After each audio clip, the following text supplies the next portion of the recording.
ખૂબ આભાર માનું છું. વિશેષ આભાર તમારો માનું એટલા માટે કે અહીંયા બેઠેલા તમામ લોકોની વાત માની ફેસબુક વોટ્સએપના માધ્યમથી તમે સૌ અહીંયા પધાર્યા અને ક્યાંક સમાજની વાત જાણવા જોવા આવ્યા એ બદલ આટલી બધી સંખ્યામાં જે તમે લોકો આવ્યા છે એ બદલ ફરી એકવાર યુવાનોનો ખૂબ ખૂબ હૃદયપૂર્વક આભાર માનું છું, આવકારું છું. આવા પ્રસંગોના માધ્યમથી કે આવા સંમેલનોથી કે આવા મિટિંગોથી જ્યારે સમાજની વાત આવે ત્યારે કોઈ પણ વ્યક્તિ સંમેલન બોલાવે, મિટિંગ બોલાવે ત્યારે આપણે એમાં અવશ્ય જવું જોઈએ, આવવું જોઈએ ને આવવાની ટેવ પાડવી જોઈએ. એટલે આજે વિશેષ વાત કરીએ. આજનો મુખ્ય હેતુ સમાજની એકતા, આવનાર દેશોમાં આ સમાજ, આ યુવાનો, આ યુવા પેઢી દેશ માટે, દુનિયા માટે, સમાજ માટે, કુટુંબ માટે, પરિવાર માટે આ જ લોકો આપણે કામ આવવાના છે. મિત્રો, આપણો સમાજ જોઈએ તો આર્થિક રીતે પછાત અને ગરીબ અને વધુમાં વધુ મજૂરી સાથે, નાના મોટા ધંધા રોજગાર સાથે વર્ષોથી જોડાયેલા છે. કોઈ માણસ સીધી રીતે અમીર બનીને આવતા નથી અને અમીર બનવા માટે સપના કોને હોતા નથી. બધા અધિકાર છે. લોકશાહી દેશની અંદર આપણે આપણા પરિવાર માટે અને પોતાના માટે ક્યાંક કરવા માટેનો સપના જોવાનો અધિકાર આપણા બધાનો હોય છે. પણ આ સપના પૂર્ણ કરવા માટે ક્યાંક ને ક્યાંક આપણે પણ સંઘર્ષ ને મહેનત કરવી જોઈએ. મહેનત કર્યા વગર ક્યારે પણ આપણે કાંઈ મળવાનું નથી. અમે અમારી વાત કરીએ, કદાચ યુવાનો કદાચ ખ્યાલ પણ નહીં હોય કે અમારે વિતેલો કાળ, ભૂતકાળ, પાછળનો સમય, અમે પણ એક નાના એવા કોડેવાડામાંથી અમારે પરિવારનું ગુજરાન ચલાવતા મારે 6 બહેનો હતી, 3 ભાઈઓ છે, માતા અને પિતા. એવડો મોટો સંઘર્ષ કર્યો છે કે 5 વાગે ઉઠી ને બકાલું લઈને ગામડે દૂર સુધી વેચવા જતા. અમારી વાત કરીએ, હું પોતે પણ આ ટાવર ચોક જેવા વિસ્તારની ભરચક વિસ્તારની અંદર કદાચ યુવાનોને કોઈ કીધું હોય કે ન કીધું હોય પણ એક સત્ય હકીકત વાસ્તવિકતા સ્વીકારવામાં હું ક્યારેય પચકાતો નથી, ક્યારેય પાછી પાની કરતા નથી. ટાવર ચોક જેવા ભરચક વિસ્તારની અંદર એક દિવસના જ્યારે હું ભણતો, અભ્યાસ પણ કરતો, સાથે અભ્યાસની સાથે સમય મળે ત્યારે હું લારી પણ હાંકતો અને મજૂરી પણ કરતો. એક દિવસના 8 રૂપિયા મજૂર, એક દિવસના 8 રૂપિયા, કેવો સમય હશે વિચાર કરી લો. એમ સંઘર્ષ કરતા, મહેનત કરતા આ શહેરના યુવાનોની, આ શહેરના નગરજનોની અને સમાજની લાગણી અમારા પડતા એક સંઘર્ષ કરતા રાજકારણમાં આવ્યા. સૌ પ્રથમ પહેલી વખત રાજકારણમાં પગ મૂકવાની વાત આવી ત્યારે અપક્ષ ઉમેદવાર તરીકે અમે ભીમપરા જેવા 50 વિસ્તારમાંથી ફોર્મ ભરી હું 3 મતે હારી ગયો ને મારા ઘરના 200 મત જીત્યા. એમ અમે રાજકારણમાં પગ મૂક્યો. ત્યાર પછી સંઘર્ષ કરતા ચૂંટણીઓ આવતી ગઈ. જ્યારે અપક્ષ ઉમેદવારની મુદત પૂરી થઈ ગઈ અને નવી ચૂંટણી આવી ત્યારે ભાજપ પાસે અમે ટિકિટ માંગી, અમને ના પાડી. કોંગ્રેસ પાસે ટિકિટ માંગી, અમને ના પાડી. સમય જમે જોવું ત્યારે આપણી ગણના સારા સમાજમાં આપણી હતી નહીં. બંને પાર્ટી અમે ટિકિટ ન આપી. છેલ્લે અમે એક સિમ્બોલ લાવવા માટે મસાલો સિમ્બોલ લઈ આવ્યા. જોન ફર્નાન્ડિસને ઉના લઈ આવ્યા. ત્યારે આપણે ડિફેન્સ મિનિસ્ટર આપણા હતા જોન ફર્નાન્ડિસ. ઉનામાં લઈ આવ્યા ને ઉના શહેરની અંદર સૌથી બહુમતી નીકળી હોય દિવસોમાં તો અમારી બહુમતી આવી. 12 સભ્ય અમારે આવ્યા, 11 ભાજપના આવ્યા, 3 સભ્ય કોંગ્રેસના આવ્યા. એમ 14 સભ્યો કરી નગરપાલિકાનું સુકાન સંભાળ્યા. પછી આ શહેરમાં જે મેં કામગીરી કરી, કામ કરવાની તક મળી, મોકો મળ્યો, એમ કરતા આજે 27 વર્ષના વાણા વહી ગયા.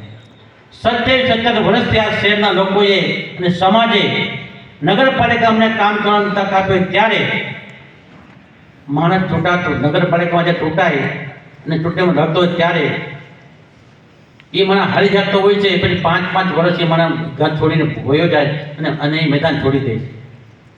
પણ એવું અમે ન કરતા 27 વર્ષથી અમે નગરપાલિકા શહેરને અમે સંભાળે ત્યારે આપ સૌ જાણો છો કે નગરને કેટલો વિકાસ કરવામાં, નગર ડેવલપ કરવામાં કેટલો સિંહ પડ્યો કેટલી એમાં કેટલો આ શહેરને એમ ઊંચાઈ રસ્તા રોડ રસ્તા લાઇટ પાણી સફાઈ આખા ભારતની અંદર અમે સર્વે તો આખા ભારતમાં કદાચ કોને ખ્યાલ ન કહી દઉં આખા ભારતમાં નગરપાલિકાના વહીવટી બાબતમાં સર્વે થયું એમાં આખા ભારતમાં 8 નગરપાલિકા સિલેક્ટ થઈ આખા ભારતમાં 8 નગરપાલિકાની પસંદગી કરવામાં આવી એમાં ઉના નગરપાલિકામાં આખા ભારતમાં ચોથા ક્રમે આવી ચોથા ક્રમે આખા ભારતની અંદર અને ગુજરાતની અંદર સૌથી ક્રમ ગુજરાતની દર વર્ષે આપણે પહેલો નંબર આવે વહીવટી બાબતમાં અને કામ સફાઈ આપણા શહેરના બગીચાઓ જોવું આપણા શહેરના રોડ જોવું આપણે લાઇટની વ્યવસ્થા જોવું દૂર સુધી જ્યાં સમાજની વસ્તી છે ચૂંટણી પહેલાંનું એક સૌથી મોટું કામ આપણે કર્યું છેલ્લા 10 વર્ષ દરમિયાન જજુમ જતા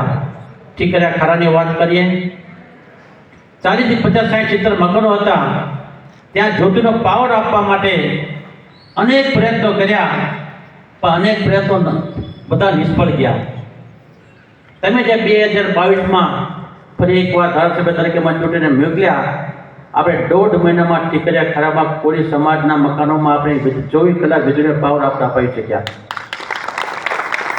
મિત્રો ઘણી વખત 7 થી 12માં પણ ધારાસભ્ય હતો 5 વર્ષ મેં આ દેશના વડાપ્રધાન મોદી સાહેબ 5 વર્ષ મેં કામ બી કર્યું છે મોદી સાહેબની કામ કરવાની પદ્ધતિ અમે બહુ નજીકથી મેં જોઈ છે આવો વેરલો કદાચ ભવિષ્યમાં કોઈને નહીં મળે ફરી એકવાર 5 વર્ષ લોકોની સેવા કરતા તાલુકાની સેવા કરતા ફરી એકવાર ચૂંટણી આવી 2012માં મને ફરી એકવાર ટિકિટ આપી પણ ક્યાંક અમારી પોતાની વ્યક્તિગત કામ કરવાની પદ્ધતિમાં ક્યાંક કમી રહી ગઈ ને અમે ન જોવા 7500 મતથી આપણે 2012માં હારી ગયા ઘણી વખત માણસ હારી ગયા પછી એ નિરાશ થઈ જતો હોય હારી ગયા પછી અનેક રાજ્યમાં લોકોના સંસદ સભ્ય હોય ધારાસભ્ય હોય જિલ્લા પંચાયત સભ્ય હોય કે તાલુકા પંચાયત સભ્ય નગરપાલિકાના પ્રમુખ હોય સભ્ય હોય એ મેદાન છોડીને વયા જતા હોય પણ 2012માં હારી ગયા પછી અમે મેદાન ન છોડ્યું જે પ્રકાર ધારાસભ્ય હતા એ જ મુજબથી એ જ પદ્ધતિથી અમે કામ કરતા ફરી એકવાર 2022 આવી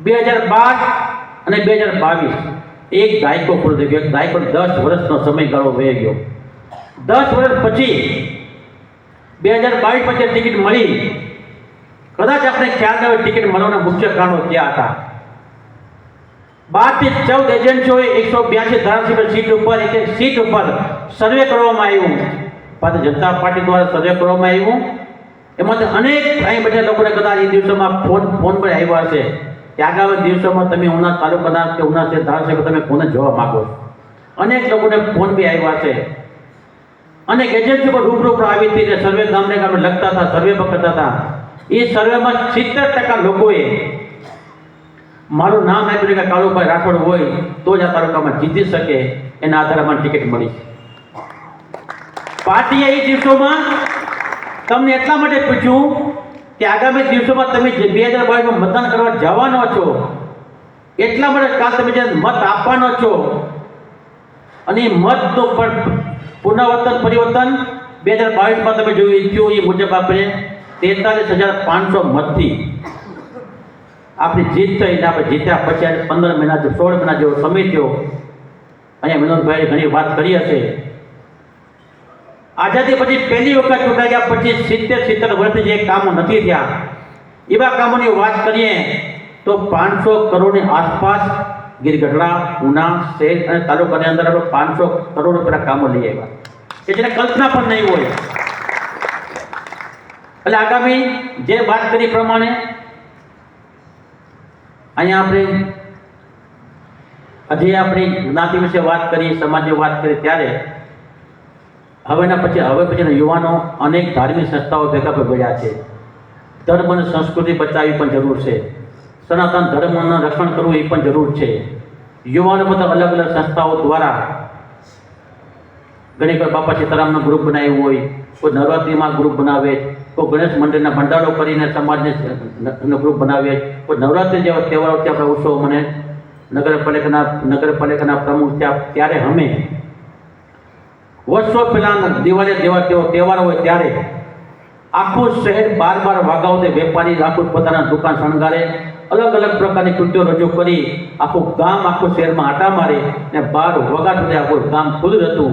પણ સમય જતાં જતાં જતાં આપણી સંસ્કૃતિઓ ભૂલાઈ ગઈ.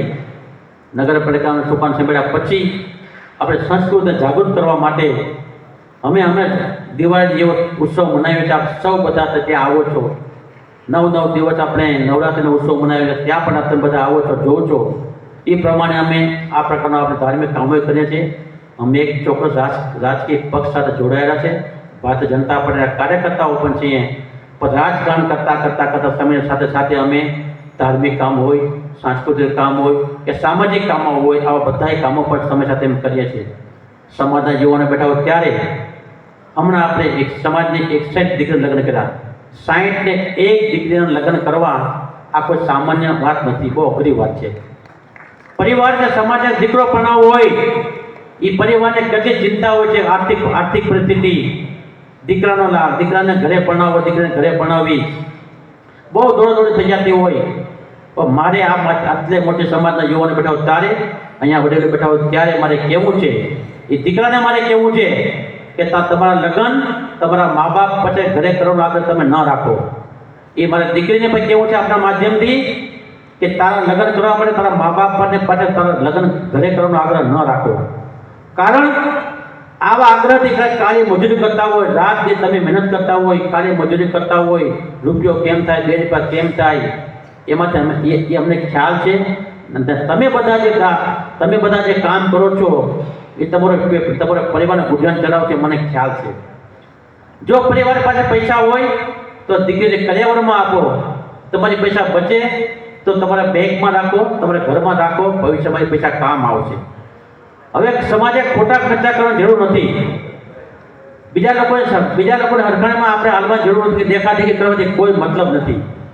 પૈસા હોય તો બચાવો, ભવિષ્યમાં કામ આવશે. આ વ્યસન મુક્તિની વાત પણ કરવામાં આવી. ગામડે જ્યાં જે પરિવારમાં અમે દરરોજના બપોર પછીના 4-5 ગામમાં જે પરિવારમાં અકાલે મૃત્યુ થયા હોય ત્યાં અમે બેસવા પણ જઈએ છીએ. જ્યાં બેઠવા જઈએ છીએ ત્યાં કોઈને ગમે કે ન ગમે, મારી વ્યસન મુક્તિની વાત ત્યાં બીડી પીવાતી હોય, ત્યાં માવા ખવાતા હોય, એવા સંજોગો એ પરિવારને ઘરે આપણે જ્યારે બેઠા આપણે ન બોલવું જોઈએ. કોઈને ગમે કે ન ગમે હું વ્યક્તિગત મારી વાત ત્યાં મૂકું છું. અને ઘણા ગામમાં એનું પરિણામ પણ આવ્યું છે. ઘણા આખા ગામમાં પરિવાર આખા ગામમાં બીડી મૂકવાનું બંધ કર્યું, સોપારી મૂકવાનું બંધ કર્યું. અમારી વાત કોક તો માને છે. ગમે કે ન ગમે આ વાત જ્યાં અમે કરીએ છીએ.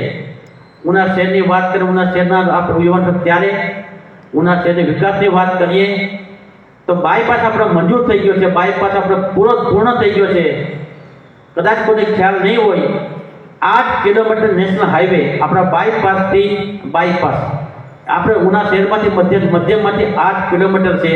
એ 8 કિલોમીટરનો રસ્તો આપણે નેશનલ હાઈવે પાસે લઈ નગરપાલિકા સંભાળી લીધો છે. કદાચ તમને ખ્યાલ નહીં હોય. આવતા 2 વર્ષમાં ફાટકથી પુલ સુધી સર્કલ ફુવારા જે બનાવવાનું છે, 2 વર્ષ પછી તમને એમને લાગશે કે આપણે કોઈ મહાનગરમાં આપણે આવ્યા કે કેમ. આ તમને વચન આપું છું, અમે કરી બતાવું છું. જૂનો કોરીવાળો, જૂનું ગામતળ 56 કરોડ રૂપિયા, કેટલા 56 કરોડ રૂપિયાના ખર્ચે આપણે જે ઉના શહેરની અંદર સોસાયટીમાં જે ભૂગર્ભ ગટર, જે ગંદા પાણીની ગટર આપણે બનાવી છે, એ આપણા ગામતળમાં ચંદ્રકિરણ હોય, કોરીવાડા હોય, બ્રાહ્મણ શેરી હોય, વડલા શેરી હોય કે 4 થાંભલા હોય કે અહીંયા આપણે વડલા સુધી જૂનું ગામતળ કહેવાય, એની અંદર 56 કરોડ રૂપિયા જેવી રકમ આપણે સરકાર માટે મંજૂર કરાવી દીધી છે. એનું ટેન્ડર પણ બને છે. આગામી દિવસોમાં વર્ક ઓર્ડર અપાઈ જશે ને આગામી દિવસોમાં એ વિસ્તારની અંદર ભૂગર્ભ ગટરની યોજના પણ થઈ જશે. ભૂગર્ભ ગટર બનાવવાનું કારણે ત્યાં રસ્તાઓ બગડવાના છે. ગટર ફિટ થયા પછી ત્યાં આપણે નવી પીવાના પાણી પાઇપલાઇન પણ મંજૂર થઈ ગઈ અને નવી પીવાની પાણી પાઇપલાઇન નાખ્યા પછી આખું ગામતળ આપણે સિમેન્ટ રોડ અને બ્લોકથી ભરી નાખવાના છીએ. ને આખા ગામતળમાં નવી સ્ટ્રીટ લાઇટ પણ નાખી દેવાના છે. અને આપણું મોડલ ગામ, જૂનું ગામતળ આપણું મોડલ ગામ બનવાનું છે. એટલે આગામી દિવસોમાં કોઈ સંડાસના ખાડાની પણ જરૂરિયાત નહીં પડે. એટલે આ પ્રકારે મિત્રો ઉના શહેરના આપણે એટલું કામ કરી રહ્યા છે. સમાજની વાત આ કરી, થોડી જ્ઞાતિને અવડી મોટી સમાજ છે, વર્ષોના વાળા કે ભૂતકાળમાં સમાજની વાડી કરતા કરતા ઘણા લોકોએ પ્રયત્ન કર્યો છે. વાડી બનાવવા માટે કોઈ યોગદાન નથી આપ્યું નથી. ઘણા સમાજના આગેવાનોને, ઘણા યુવાનોની ઈચ્છા પણ હતી, પણ ક્યાંક સમાજના જૂથવાદના કારણે, કામ કરતા લોકો દબાવ રાખવાના કારણે, કામ કરતા લોકો યુવાનો આગળ ન જાય, કામ કરતા સમાજના આગેવાનો આગળ ન જાય, એને કરવામાં ક્યાંક વર્ષો પછી ક્યાંક ડર ભયના કારણે આપણી સમાજની જ્ઞાતિને વાડી નથી થઈ. પણ આ નથી તેનો મતલબ નથી કે અમને ખબર પણ હતી. અને બેટા તમામ યુવાનોનો ખાતરી વચન આપું છું કે આગામી દિવસોમાં જ્ઞાતિની વાડી બનાવવાની જ છે. જ્યારે બનશે ત્યારે એમાં 100% મારું યોગદાન હશે. એ જમીન પણ હશે, એ બાંધકામને પણ મારા પીછા હશે. આના માટે અમને ખ્યાલ નથી કોઈ ન માનવું. એમાં જે કે જ્યારે વાડી બને ત્યારમાં જે લોકો યોગદાન આપવું હોય એ આપી શકશે. પણ સમાજની વાડી એક મારું અંતિમ સપનું છે. સમાજનો દીકરો જ્યારે એને મદદ જરૂર પડે ત્યારે કોઈ પણ ગ્રુપવાદ જૂથવાદ કર્યા વગર એક સમાજનો દીકરો જ્યારે આગળ જતો હોય ત્યારે એને કમસે કમ મદદ ન કરો તો કાંઈ નહીં, પેલા નડવાનું કામ તો આપણે કરીએ જ નહીં. લોકશાહી દેશ છે. લોકશાહીની અંદર રાજકારણમાં કોઈ પક્ષમાં રહેવાનો બધો અધિકાર છે. પોતાના પક્ષની વાત આવે ત્યારે પક્ષમાં રહેવાનો અધિકાર છે. લોકશાહીમાં અપસ્તરે પર લડવાનો અધિકાર છે. નક્કી સમાજે કરવાનું છે કે સમાજના બધા દીકરા ઊભા છે, મત આપણે એક જ આપવાનો છે. ત્યારે નક્કી કરવું પડે કે સમાજના અંદર આટલા જ આગેવાનો ભાવ, ત્યારે એનું સિલેક્શન કરતા પહેલા, એને મત આપતા પહેલા રાતે એકવાર પરિવાર સાથે સૂઈ લેવું પડે.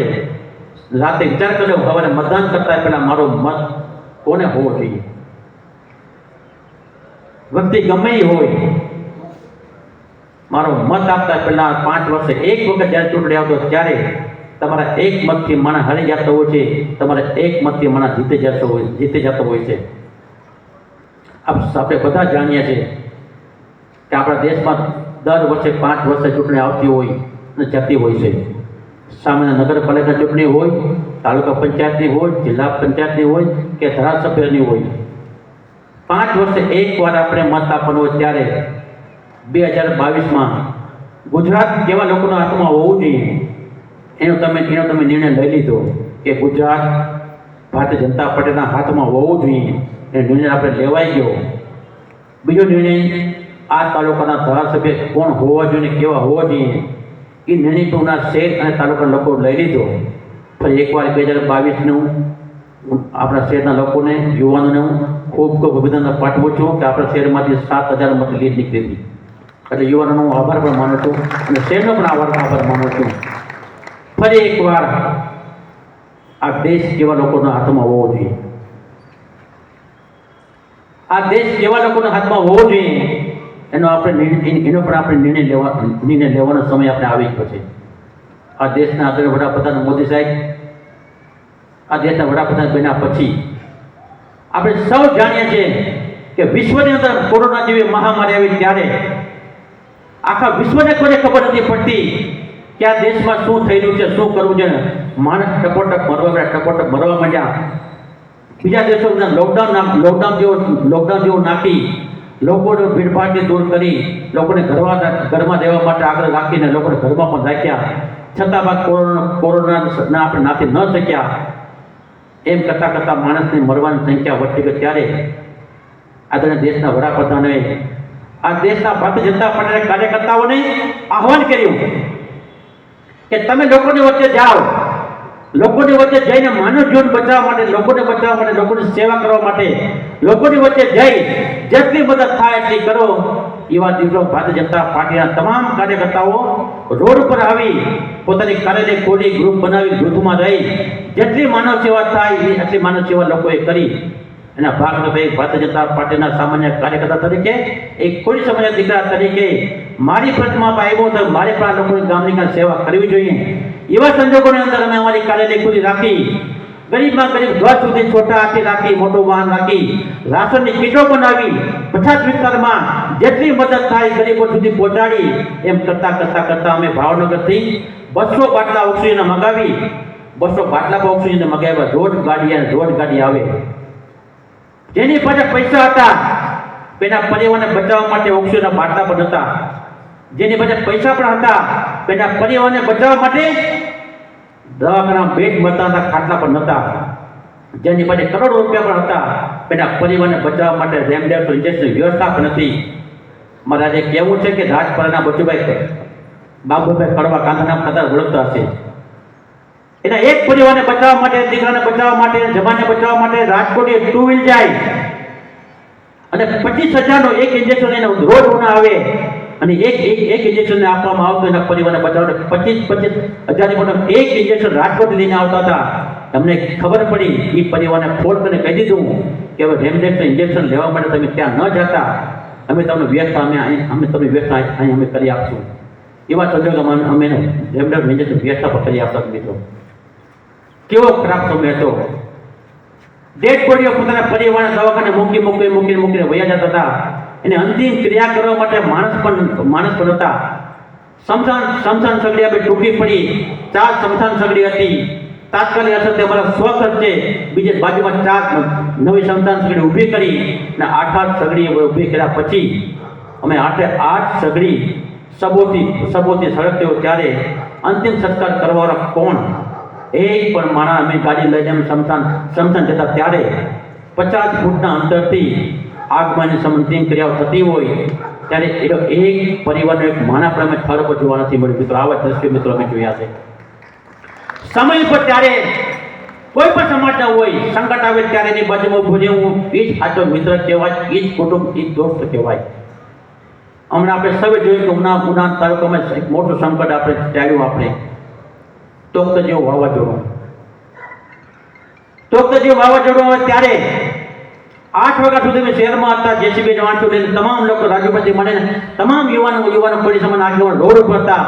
જેટલું થાય એટલું કામ કરતા વાવાઝોડાની તીવ્રતા વધી ત્યારે અમે નક્કી કર્યું કે હવે રોડ ઉપર રહેવાય નહીં. હવે આ વાવાઝોડાની આગાહી તો હતી, ખ્યાલ પણ હતો કેટલી ઝડપે વાવાઝોડું આવવાનું છે. એવા સંજોગોમાં અમે આખી રાત બધાએ કાઢી આખા તાલુકાની અંદર એક વિરાન જંગલ જેવું બની ગયું.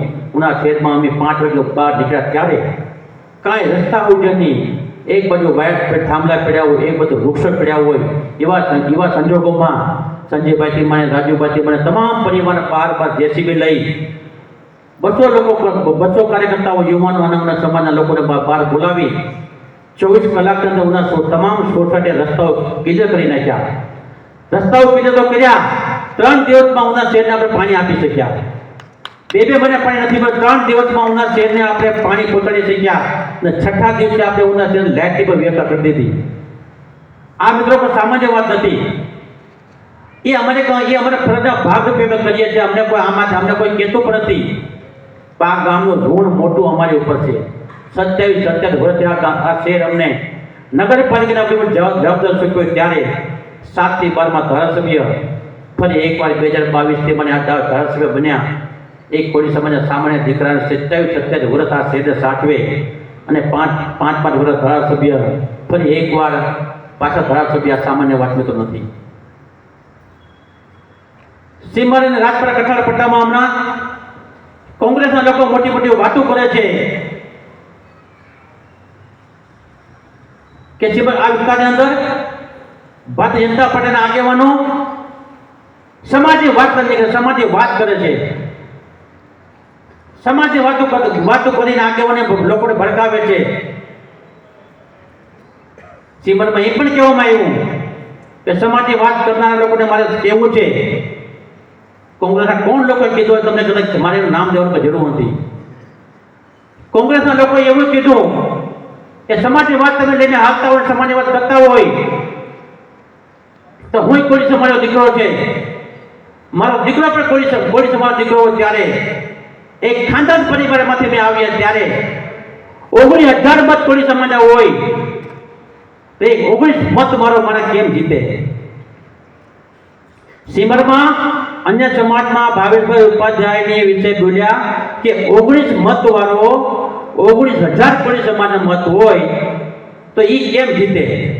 તો મારો દીકરો તો ખાનદાન કુટુંબમાંથી આવે છે. હવે તો આપણે બતાવવાનું છે ને, મત વાળો 19,000 માં સામે કેમ જીત્યા? આપણે બહુ ખાનદાનની વાતો કરતા હોય તો આપણે આ સમાજ માટે શું કર્યું છે?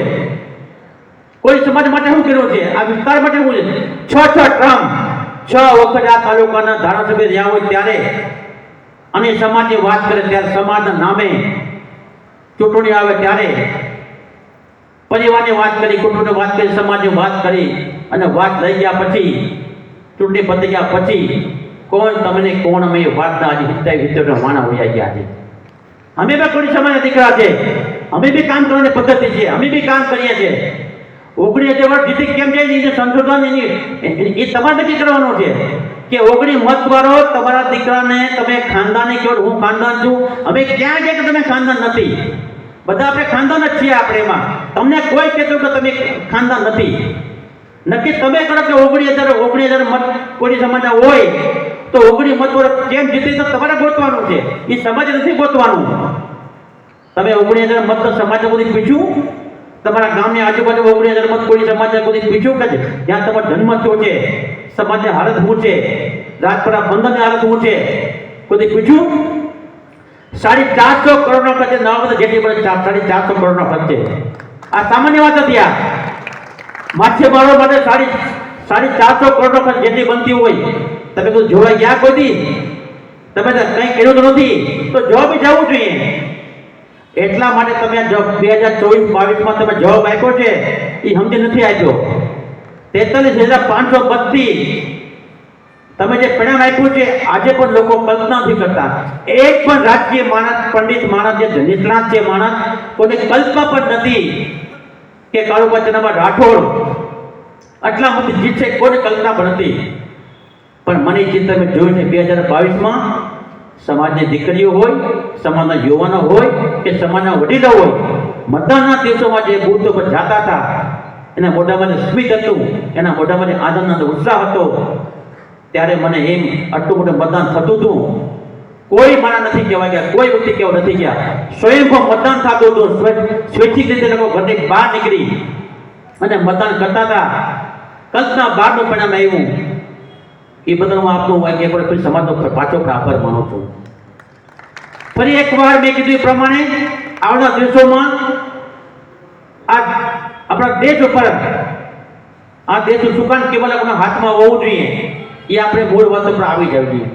આદરણીય મોદી સાહેબની વાત કરીએ, એના એજન્ડામાં ભગવાન શ્રી રામનો વર્ષોથી બીજેપીની એજન્ડામાં હતું. કોઈ સરકાર ચૂંટણી આવે ત્યારે એજન્ડા બહાર પડે. એમાં એજન્ડા મુજબ એને લોકોને વચ્ચે કહેવાનું હોય કે અમારી સરકાર આવશે તો એમાં 1 થી 10 મુદ્દાના લોકોને વચ્ચે જે અમે કામ કર્યું 5 વર્ષમાં કામ પૂરા કરવા બોલેલા શબ્દો એને પૂરા કરવાના હોય. એમાં ભગવાન શ્રી રામનું મંદિર પર હતું. 450 વર્ષ જેવો સમય થઈ ગયો. ભગવાન શ્રી રામ કોંગ્રેસના પાપે એક સામાન્ય બાદ ઝૂંપડીમાં ઝૂંપડીમાં બિરાજમાન હતા. ભારતીય જનતા પાર્ટી સરકાર બની 2014 થી 19માં સૌથી પહેલો ભવ્ય શ્રી રામ ભગવાન શ્રી રામનું મંદિર બને, ભવ્ય મંદિર બને. આપણે સૌએ જોયું કે અયોધ્યામાં લોકશાહી ઢબે નહીં પણ કોર્ટના ચુકાદો રાજી સુપ્રીમ કોર્ટમાં ન્યાય સુપ્રીમ કોર્ટમાં ચુકાદો આવ્યો ત્યાર પછી અયોધ્યા ભગવાનની ભવ્ય રામ પણ બની ગયું. કદાચ યુવાનોને ખબર નહીં હોય કાશ્મીરના 370ની કલમ. આપણા દેશની અંદર 2 ઝંડા હતા. કાશ્મીરનો ઝંડો અલગ હતો અને ભારતનો ઝંડો અલગ હતો. તેના કાયદાઓ પણ અલગ હતા.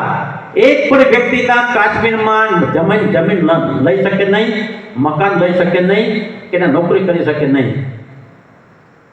ને ત્યાં કોઈ લગ્ન કરી શકે નહીં, કોઈ નાગરિક બની શકે નહીં. 370ની કલમ હટ્યા પછી ત્યાંના લોકો એવું બોલતા હતા કે 370ની કલમ હટાવવાને કોઈને બાપે તાકાત નથી. એક ઝટકા દેશના વડાપ્રધાન અને આદરણીય ગૃહમંત્રી આપણા અમિતભાઈ શાહે એક જ ઝટકા ભેગી 370ની કલમ હટાવી પણ નાખી, કોઈને ખબર પડી નહીં અને લોડ ટીપું પણ પડ્યું નહીં.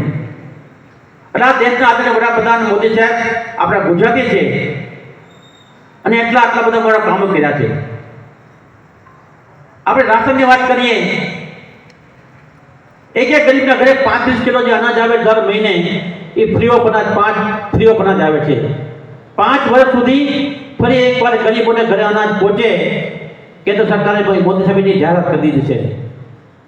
આયુષ્યમાન કાર્ડની વાત કરીએ અતિ મહત્વની વાત છે. આમાં કોઈ પણ ઘરમાં આયુષ્યમાન કાર્ડ ના હોય તો મારી બે હાથ જોડે વિનંતી છે, ભગવાન ન કરે રાતે કોઈના પરિવારમાં બીમારી માંદગી આવે અને કદાચ કોઈ બીમારી આવે તો તમારા ઘરમાં 5 લાખનું કાર્ડ કે 10 લાખનું કાર્ડ છે, રાતે બેનો કાર્ડ આવશે. કેન્દ્ર સરકારે 5 લાખનું કાર્ડ કેન્દ્ર સરકારનું છે, 5 લાખ રૂપિયા 5 લાખનું કાર્ડ ગુજરાત સરકારનું છે. એમ 10 લાખ કરીને આયુષ્યમાન કાર્ડ બન્યું છે. એ ગરીબોના દવાખાના કામ માટે બન્યું છે. હમણાં આપણે 15 દી પહેલા સામકન્ય ગરીબ પરિવાર ઓપરેશનનો ખર્ચો 7.5 લાખનો ખર્ચો હતો. તેની પર કાર્ડ પણ હતું. અમે 24 કલાકની અંદર એને કાર્ડ કઢાવ્યું, 10 લાખનું કાર્ડ કઢાવી 7.5 લાખમાં હૃદયનું ઓપરેશન કરી એ આંતર પ્રત્યેના ગામ કાલે આવે છે. કાલે એટલે આયુષ્યમાન કાર્ડ કાંઈ ન હોય તો મારી વિનંતી છે, બધા કાર્ડ કઢાવી લેજો. ફરી એકવાર આ દેશ કેવા લોકોના હાથમાં હોવો જોઈએ એ નક્કી આપણે કરવાનું છે. દેશ સલામત છે તો હું સલામત છે. હમણાં અમે ભીંગળ ગામે આપણે ક્રિકેટ ટુર્નામેન્ટ હતી, ત્યાં અમે ગયા કે આપણે એક અગ્નિવીરમાં એક વ્યક્તિ પસંદગી છે આર્મીમાં, એની પસંદગી કરીને સન્માન કરવામાં આવ્યું. મેં પૂછ્યું તમે તો કે હા મારી અગ્નિવીરમાં મારી પસંદગી કઈ, દેશનું રક્ષણ કરવા મને પસંદગી કઈ, તમે કેટલા લોકો છો? એને કીધું અમે ઉના તાલુકાના 50 લોકોને પસંદ કરી. 50 લોકોની 50 લોકો આ દેશનું રક્ષણ કરવા માટે સરહદ જવાના છે. આ દેશના રક્ષણ માટે આપણા આર્મી પાસે કોઈ જાતની સુવિધાઓ નથી. કોંગ્રેસ સરકારમાં આવી કોઈ સુવિધા નથી. મોદી સાહેબ આવ્યા પછી અનેક સુવિધાઓ આપણા લશ્કર માટે અનેક સુવિધાઓ આપણે મળી છે. મિત્રો કાંઈ સમય ઘણો થઈ ગયો છે એ બધા એટલા માટે વિશેષ કાંઈ વાત ન કરતા ફરી એકવાર આ દેશ કેવા લોકોના હાથમાં હોવો જોઈએ હું તમને કાંઈ કહીશ. 7 તારીખે તમને મતદાન છે. 7 તારીખે મતદાન છે એટલે 7 તારીખે આપણે મતદાન કરી એક પણ મત બાકી ન રહે. પરિવાર સાથે આપણે જે ઉત્સવ મનાવતા હોય, કોઈ તહેવાર મનાવતો હોય, પરિવાર સાથે ચૂંટણી એક ઉત્સવ વચ્ચે એક પર્વ છે, એક પર્વ છે એક જાતનો. કારણ કે આ દેશનું ભવિષ્ય છે. આ દેશ ગમે તેવા લોકોના હાથમાં વયો જાય તો આ દેશ ક્યાં કોણ ક્યાં જાય નક્કી નહીં. એટલે આ દેશના ભવિષ્યની ચૂંટણી હોય ત્યારે આવનાર દિવસોમાં પરિવાર સાથે સવારે મતદાન કરીએ અને કરાવીએ અને જ્યાં આપણું કુટુંબ પરિવાર હોય ત્યારે આપણે બધાને મદદ કરીએ.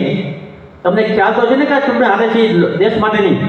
કેટલાક લોકોને ખ્યાલ છે આ ચૂંટણી હાલે ચાલુ છે અત્યારે? કેટલાક લોકોને ખ્યાલ છે? જેટલા લોકોને ખબર હોય બધા આ શું કરો. બીજું મારે તમને એ પૂછવું છે કે સંસદ સભ્યના ઉમેદવાર કોણ છે? ખ્યાલ છે કોઈને? કેટલાક લોકોને ખ્યાલ છે આમાંથી? કેટલાક લોકોને ખ્યાલ છે કે લોકસભાના ચૂંટણીના ઉમેદવાર કોણ છે? કેટલાક લોકોને ખ્યાલ છે? 50% ના 50% હાથ ઊંચો થયા છે. તમને કદાચ ખ્યાલ નહીં હોય તો લોકસભાના ઉમેદવાર ગીર સોમનાથ જિલ્લો અને જૂનાગઢ જિલ્લાની એક સીટ બને ને જે ચૂંટા છે એ દિલ્હી જવાના અને કેન્દ્ર સરકાર હસ્તકના કામો આપણે લઈ આવવાના છે. આપણા 2 ઉમેદવાર છે. ગયા વખતે કોળી સમાજના 2 ઉમેદવાર હતા 2019માં. કોળી સમાજના ઉમેદવાર 2 હતા. બરોબર આ વાત સમજી લે. કોળી સમાજના 2 ઉમેદવાર હતા. આ વખતે કોળી સમાજના કેટલા ઉમેદવાર છે? કોળી સમાજના કેટલા ઉમેદવાર છે? તો મારી દ્રષ્ટિએ અમારી વિશેષ કાંઈ કહેવાની મારી દ્રષ્ટિએ કોઈ જરૂર આવશ્યકતા લાગતી નથી. પણ ચૂંટણીઓ છે, ધ્યાન રાખજો. ઘણી વખત ઘરના ખાસકી ન બને. કોઈ યુવાન કદાચ રાહ ભટકી જાય કે યુવાન દિશા ચૂકી જાય, કોઈ વડીલ દિશા ચૂકી જાય, કોઈ કુટુંબ દિશા ચૂકી જાય. ચૂંટણી છે. નાની મોટી વાતો ઘણું આવશે. નાતીવાદ, વ્યક્તિવાદ, કુટુંબવાદ, પરિવાદ, ઘણી વાતો આવશે. ચૂંટણીના દિવસોમાં કદાચ 2 દી બાકી હશે તો રાતના કદાચ અમુક લોકોની પદ્ધતિ છે એ પ્રમાણે રાતના ધાબળા ઓઢીને આપણા ઘરે આવે ત્યારે ધાબળો ઊંચો કરીને જોજો. આપણો તો નથી ને. આ ખાસ ચિંતા કરજો. ના વાતમાં કોઈ નહીં આવતા. સમાજની વાત છે, આ દેશની વાત છે. ફરી એકવાર આ દેશના વડાપ્રધાન આદરણીય મોદી સાહેબ બને ને એક કોળી સમાજનો દીકરો રાજેન્દ્રભાઈ ચુડાસમા ફરી એક ત્રીજી વખત સંસદ સભ્ય બને અને મોદી સાહેબ ત્રીજી વખત વડાપ્રધાન બને એટલી વાત સાથે મારી વાત પૂરી કરું છું. ભવિષ્યમાં આટલા યુવાનો ભેગા થયો ત્યારે મારી વ્યક્તિગત વાત કરું, હું રાજકીય માણસ છે પણ સમાજ માટે નથી. હું એક વ્યક્તિ પાસે મારો મોબાઈલ નંબર હોવો જોઈએ. મારો ફોન મિત્રો હું ઉપાડું છું. સમાજને જ્યાં જ્યાં જરૂર પડે, કોઈ સમાજના દીકરા પરિવાર કુટુંબને જ્યાં જ્યાં મુશ્કેલીમાં હોય, કોઈ લગ્ન હોય, ધાર્મિક કામ હોય, કોઈ પ્રસંગ હોય, કોઈ ઘર ગરીબ હોય, તહેવારોમાં એ પરિવારને કંઈ અટક્યું હોય, યુવાનોને ખાસ જરૂર હોય, એ પરિવારને કાંઈ મારી મદદ જરૂર હોય તો તમે મને ફોન કરવાની ટેવ પાડો. એક સત્ય હકીકત વાત કરું, આટલા સુધી ક્યારે પણ કોઈ સમાજના એક પણ દીકરાનો કે એક યુવાનનો ફોન મારી પાસે ક્યારે આવતો નથી. હું સમાજનો દીકરો છું, સમાજની વચ્ચે રહું છું, ને સમાજથી જ નાનો મોટો છું, અને સમાજથી ઉજળા છીએ. એટલે સમાજના દીકરા તરીકે, એક વડીલ તરીકે તમે જ્યાં જરૂર પડે જે પ્રકારે મારી જરૂર હોય મારો નંબર રાખજો. નંબર કદાચ ન હોય તો એકવાર મોબાઈલ કાઢી ને આપણે નંબર લખી લીજો. પણ આપણે આ દેશની ચૂંટણી છે, આપણે આ મોદી સાહેબને સમર્થન આપવા માટે તમામ લોકોના હાથમાંથી આપણે મોબાઈલ કાઢી ને આ બધું આપણે ફ્લેશ લાઇટ મારવાની છે. તમામ લોકો આપણા મોબાઈલમાં હાથ બાળી કાઢેલો આ દેશના વડાપ્રધાન આપણે સમર્થન આપવા માટે આપણે લાઇટ મારી આપણે મોદી સાહેબને સમર્થન આપીને અને ફરી એકવાર મોદી સાહેબ આપણે દેશના વડાપ્રધાન બને. એક પરંતુ હાથમાં મોબાઈલ હોવો જોઈએ. ડાયરામાં આપણે બધા કાઢીએ, આ તો સમાજ છે. આ તો ડાયરામાં તમામ આપણે મોબાઈલ પર આપણે લાઇટ કરતા હોય તો ભલે આપણે અહીં કલાકાર નથી, પણ સમાજ તો છે ને. સમાજના દીકરાની વાત છે, દેશની વાત છે. હજી બધા મોબાઈલ જે લોકો જે બાકી હોય મહેરબાની કરી 2 હાથ જોડી મારી વિનંતી છે, 2 હાથ જોડી મારી વિનંતી છે કે જેની પાસે મોબાઈલ છે એ બધા ફ્લેશ લાઇટ મારજો. બધાનો ખૂબ ખૂબ આભાર. Thank you. ભારત માતા કી, ભારત માતા કી. આપણે બધાએ આપણે બધા ભારતના વતનીઓ છે ને ભારત માતાના સપૂત છે. આપણી માને આપણે માને જય બોલાવવા આપણે કાંઈ ચિંતા કરતા ન હોવો જોઈએ. ભારત માતા કી, ભારત માતા કી. એકવાર 2 હાથ ઊંચા કરી હાથમાં મુઠ્ઠી વાળીને ફરી એકવાર ભારત માતા કી, ભારત માતા કી, ભારત માતા કી. ખૂબ ખૂબ આભાર. ધન્યવાદ. થઈ ગયું. જય કોળી સમાજ. ભાઈ દરેક લોકોને વિનંતી કે કોઈ પણ નાસ્તો કર્યા વગર ન જાય. કાળુભાઈ ખાસ આપણા માટે વ્યવસ્થા ગોઠવી છે કે મારો પરિવાર ભેગો થયો હોય